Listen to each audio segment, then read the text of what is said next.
Hello, everyone, and welcome to the season premiere episode. I'm so excited to be back. And this episode, my guest today is someone very exciting and a standout author for me this year. I read two of her books. One I was lucky enough to read the arc for before it came out because it came out yesterday in current time that we're recording this, but this will air like a month later. So a month in. Um, my guest today is a New York Times and US Today bestselling author and the author of That's Not My Name and her newest book, No Place Left to Hide. Please welcome Megan Lally. Megan, thank you for being here. Thank you so much for having me. I love this. This is so fun. I'm so excited. And I'm so excited that I get you at a time where you can talk about both books that just kind of came out.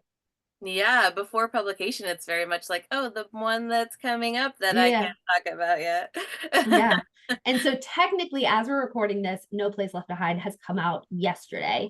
When this airs, it'll be like a month later. But how do you feel day after publication? Like, how you feeling? It's like the come down of a very stressful day at work or something, where it's Mm, like the relief is so big, but then the excitement is still so big because a lot of people are still discovering that it's out in the world because they're not mhm. every day on Instagram like I am.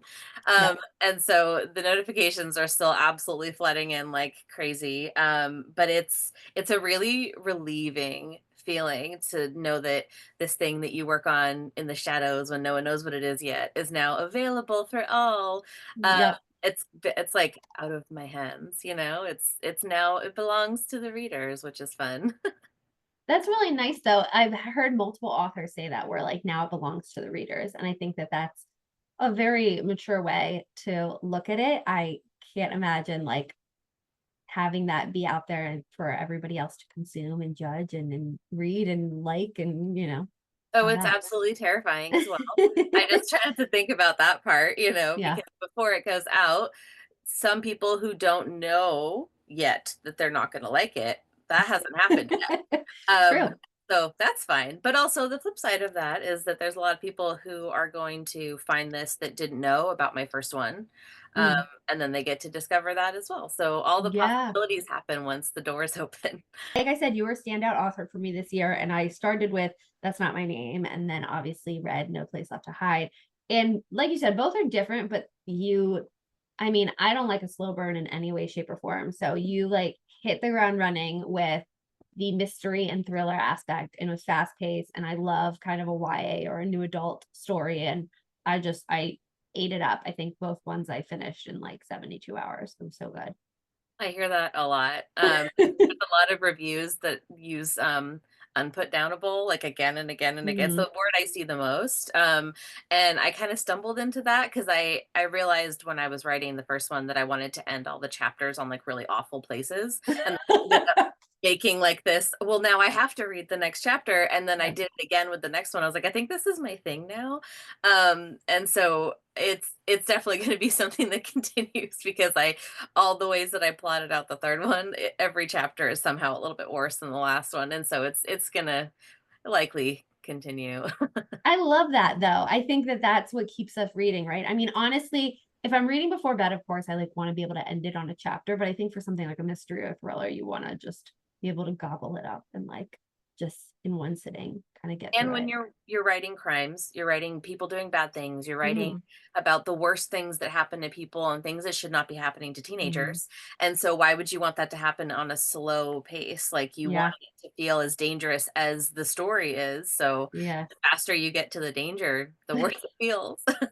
Yes. Yes. Now, can you give us a synopsis of your first book? That's Not My Name. My name. Sure, That's Not My Name is about a teenage girl who wakes up in a ditch by the side of the road, and she has no idea who she is, what her name is, how she got there, literally nothing. Her memory begins in the ditch, and she's taken to the police station by a police officer who finds her in the road, and then her dad shows up, and he's very like, "Thank God I found you. Your car crashed. I've been looking everywhere," and he has documents and he proves that she is Mary, she is his daughter, and he takes her to his cabin in the woods, which like great things happen at Yeah. cabins in the woods, like that's where we want to be. Hmm. And over the course of the next few days, she slowly starts to remember pieces of her life, but they have nothing to do with the version with Mary's life that she's been given. And she starts to wonder if maybe he's her dad after all. And simultaneously, the other point of view is a boy who has been looking for his missing girlfriend for quite a while. And those things may or may not be connected. Mm. Very good. So good. I like devoured it. And I have to ask, where did the idea come from? And was one point of view kind of flushed out or in your mind first before the other? Uh, the idea came initially from that opening scene of this girl. I was cleaning my house or something. I was doing something where like you're not really thinking, and then just kind Yeah. of popped in my head. And it was this girl in a ditch, and I was like, how messed up would it be if you were in some kind of trauma situation, something bad had happened to you, but you couldn't remember what it was. And then that Mm, snowballed into this whole thing of how much worse could it get if you didn't know who your safe people were. yeah. If your dad shows up, but you don't know if it's him, you don't know how to go to your safe place or your safe people because you don't know what any of that is. Yeah. And how trusting would you be in that effort to just be not in a ditch, not in a police station, to be somewhere that feels safe again? How Hmm. much would you allow? How many of those Hmm. memories would you discount as dreams or something before you started to really have that gut Yeah. feeling of like, I'm in danger? And so that turned into her whole point of view. And originally, I thought it was going to be just that, like a whole book about a girl trying to figure out how to get away from this guy in this cabin. And a lot of the plot that I was coming up with was only about half a book.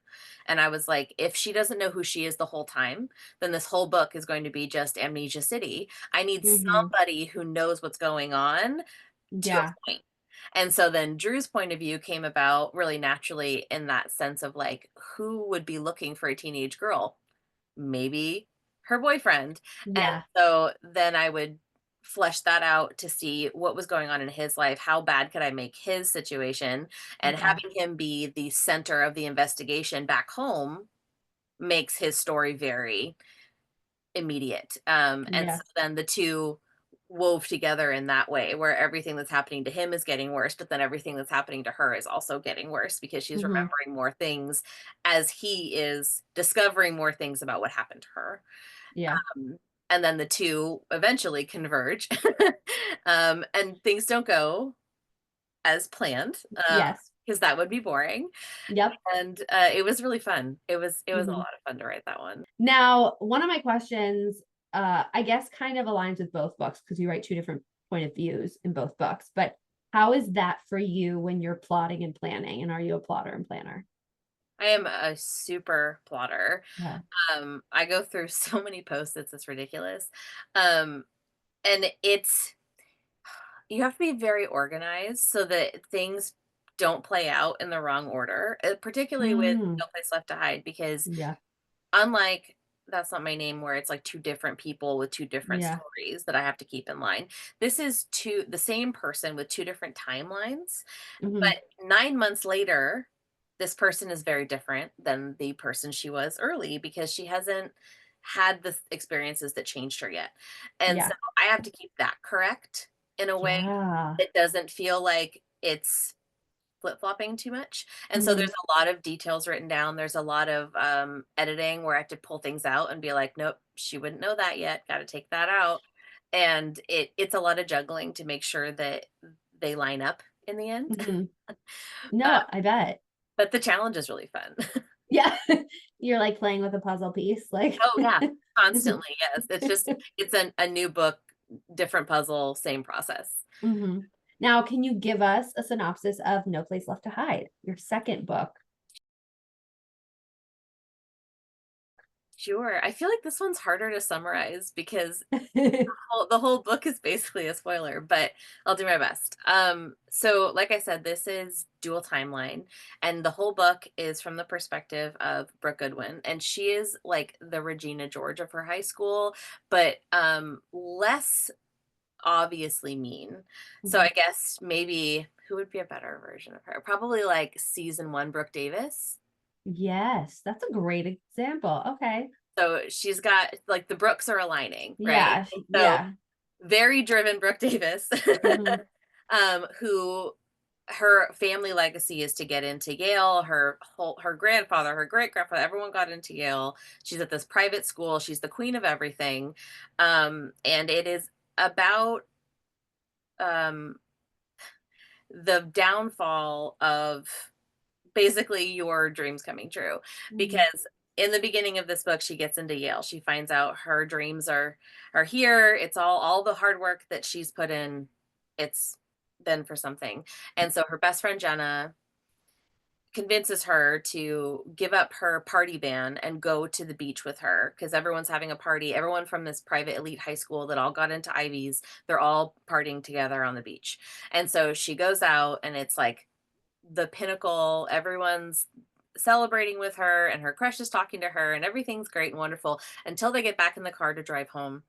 And then a Bronco pulls up behind them as soon as they get to the rural part of the highway and starts trying to run her off the road, while calling through to her Bluetooth, yelling at her to confess to what she did. And Brooke has no idea what he's talking about. And so her peak, everything's going great, is no longer Mhm. going great. At the same time, it goes back and forth between this harrowing drive home to Mhm. this party that she threw 9 months ago, the last party that she went to before her party ban and before the incident that made her so stressed out.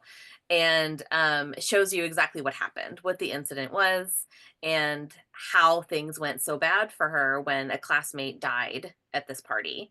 And the two go back and forth as quickly as I could possibly make them go back and forth, um, in a way that makes you kind of wonder, in this elite group of friends who all kind of suck, who sucks the worst? Yes. Whose side are you really on, you know? Yes. Which we talked about kind of before we started recording is like who did I think is the villain, so to speak, or who do I relate to more? Who do I like the most? And it's you're not really sure till like the very end. Yeah. Now, when you're writing a book like this, which we kind of talked about off before we recorded, Mhm. how do you write out or plot something that's specifically happening in like one night, one day, or one moment? So, like, you have the party in the past and you have this drive home in the present. How do you plot that? Is that difficult? Yes, extremely. I knew I wanted both timelines to be over the course of a night. Obviously, the car chase version, that Yeah. half of the story has to be one night because you're gonna run out of gas eventually. Like you have to make Yeah. that be as immediate as possible. I could have had the party chapters in the past be several days and several, incidents and several things that went down. But to me, it made a lot more sense to have two lone nights where everything changed and they change in very different ways. And so I plotted it in that way of, over the course of an hour on the drive side and a couple hours of a party, how fast could I make things go from bad to worse? And so I would keep track of what time it would be. Oh, they've been talking. At one point at the party, someone steals her phone and starts playing Rick Astley music. And so it's just like never going to give you up over and over again. And so then Hmm. I would be like, how many times did they play that song? And then that would give me kind of an idea of how much time had passed. And I kept track of that religiously. So it would seem like several hours of this party had Oof. passed. But it's very difficult to have enough interesting things happen in one evening. Uh, Brooke helped with that quite a bit because she tends to make things worse without really trying to. And so every time things got worse for her, I had more things to expand on. But the car chase portion was harder because not only is it happening over the course of an hour, Brooke is driving. And there's only so many times I can describe that they're going 90 miles an hour, or that there's, Hmm. a cliff, or that like the headlights are getting closer before it seems like I've just repeated myself 500 times. Yeah. And And then it's just like got to be what, a lot of dialogue because they're sitting in a car together. Like, exactly. There's not a lot of scenery either because it's yeah. middle of the night. It's midnight. What can Yeah. you see except for what your headlights are touching? And Uh-huh. so that made it really hard too. I had to brainstorm quite a bit in both the outline process and while I was actively drafting the book to make it as interesting as possible without nonstop repetition of speed. Hmm. Hmm. Yeah. Now, do you see yourself writing in this space, in this genre? for the rest of your writing career? Or do you ever think of branching out, and what would that look like? Um, well, when I first started writing books, I was writing paranormal romance because it was in like Oh, interesting. it was like right after Twilight came out, Okay. and like all of that was happening and like the Vampire Diaries had just released on the CW. And so that was all I was writing. But I realized after a couple books in, I was like, that's I like reading it more than I like writing it. So I'm just like Uh-huh. not gonna do that. But what I really struck a chord with and the book that got me my agent was actually a horror novel. Oh. And it was still YA. But it was about a demonic train that it kind of sucks you on, and then once you're inside, the train cars manifested fears and tried to kill you. And so it was like it was so cool. I had so much fun with Ah, like, I was like, what are fear? I was like looking up lists of like yeah. things people have phobias of and trying to see how I could put that in a train car. And it was really fun. And my agent loved Oh. it. It, like many books, didn't get picked up Mhm. and sold. But it got me my agent like 11 years ago. Mhm. And then over the course of time, I ended up landing on thrillers, and I have so many thriller ideas. I will publish Yeah. so many of them. I have Yeah. a whole list of, and this is what I'll do next, and this is Yeah. but I think if I were to do anything else, it would be something in the more like horror side, either Mhm. the like that version, some Yeah. fear-based something or other, or like ghosts, hauntings, Yeah. like that. I think that would be really fun. Ooh, I would like to read that. It sounds like a really bad escape room almost. Like, Kind of, yeah. yeah. Oh, that would be really cool. That would be really cool. Now, I want to jump into some interpersonal questions for you. So, on a lighter note, can you give us your definition of happiness? And what are some of the things that make you happy? And have they changed over time? My definition of happiness, it's I would say it is the space that you live in where the anxieties and the awful parts of your life can't quite touch you. It's Oh, yeah, yeah, it's that safe space, yeah. and I think for me, being in my house makes me the most happy. I think when I was younger, it was like, I need to go here, I need to travel, I need to whatever, and I still Yes. love all of those things, but I have since curated a space, like, for me and my family that when I am home, Mhm. that is where I am the least stressed out. I am not Yeah. dealing with traffic or people being rude on the sidewalk or whatever Mhm. derails your day, speeding tickets, so many more of those. Um, but yeah, I am a big fan of being happy in my space, in my home. I Mhm. also the beach makes me incredibly happy. I live an hour from the coast, much like Brooke and her crazy drive. I Yeah. go the same distance away. And so whenever I'm stressed, I love to go to the ocean and just sit there and listen to water for a while. That Oof. always Yeah. good. I also love writing days with my author friends when we just get to like sit down, even if we don't say a word to each other, we're just typing the whole That's super cool though, that you it's guys it, can do that. it's really nice and because authoring in general is a very solitary experience. And Mhm. so to be able to sit down with someone doing the same thing is less solitary. It feels more like your coworkers at a coffee shop or something. And that makes Yeah. me extremely happy. I also love trying to garden, but I'm not very good at it. Don't have a green thumb. I try so hard. I think I just love the tomatoes so much that then they just croak and they die just to spite me. Mm, But they those things have definitely changed. As I said, like when I was in my 20s, it was all about like finding the thing that's going to make you happy instead of the opposite. And yeah, so if 20-year-old me was like, "Oh, you're just baking and trying to make tomatoes, like you're so boring." It would be constant judgment the whole time. But yeah. 35-year-old me understands that when I bake Mhm, like the perfect loaf of bread, the day is nothing can touch me. mhm. It's Yep. wonderful. That's what I always said. I thought happiness was like this thing you're supposed to achieve, and then realistically, like you'd always be looking for something, and you wouldn't maybe enjoy what's right in front of you, or compare yourselves to others. So that's not Yeah. necessarily a thought process I have anymore, for sure. Yeah, the difference between looking for something to make you happy and then looking at yourself as a happy person and then Yeah. fostering that, Hmm. like what is already working.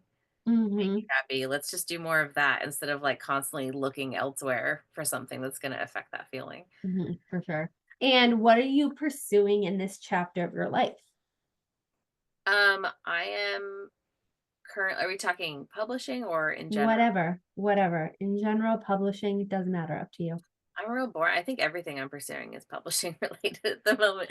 Um, I am working on so many things currently. I have so many highways running. Um, but I am really, really excited about this next book. And so that is the thing that I am trying to get done as much as possible. But having a book come out in the middle of drafting is like not ideal. Uh, I'll figure it out. But I am actively pursuing that. I am very excited about the I mean, I have my notes app full of ideas, but not all of them are ones that I'm like actively pursuing. I have a separate in my mind list of like what would come next after book 3 and what would come next after book 4, and they all get progressively worse. And so I'm really excited about that because it's always in my brain of like the possibilities, Yeah. pursuing the possibilities is Yeah. basically what's on the docket for the time being. That's really exciting. Congrats on being able to like kind of see the future that way and like have a plan in some way, hopefully. I feel like if I don't know the next steps, it's harder to like I mean, you can't really make a plan in publishing because Yeah. everything is insane. But it's nice to know what you're working toward, and that works really Yeah. well with my brain. And I found that my Yeah. brain particularly loves having next steps. And so when I was writing That's Not My Name, I was okay, but do I have another one? Do I have another contemporary thriller idea? And I did. And then I was like, what about Hmm. after that? And then I had another one. So then I felt comfortable writing that book. And so I've Hmm. always kind of been looking not just at what I'm doing now, but like what's the possibility of the next thing to make sure that Yeah. I'm not starting down a path that I have no idea how to finish. Now, believe it or not, we are at our last question for this episode, which is my favorite question to ask. What would you do if you knew you wouldn't fail? Oh my god, I would write so many more books. You still can. Yes, I know, but you get that little thought in your brain of like, is this Yeah. my time? Should I be Hmm. spending more time doing something else that like is less risky or less whatever? Or, Yes. I would write so many more books. Oh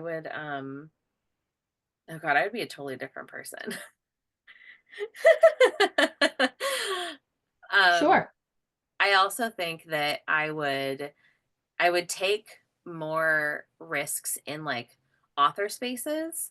Mm. It's very difficult to introduce yourself to somebody that you've read all their books and you like really admire them. And so sometimes I found myself in author spaces where I'm like, I really just want to go talk to them. But then also like they don't want to talk to me. And then I like talk myself out of it. And if I was a person who could never fail at anything, I would just be Hmm. marching across that room being like, hi, hello, we're best friends now. And that would be just the end Hmm. of it. Yep.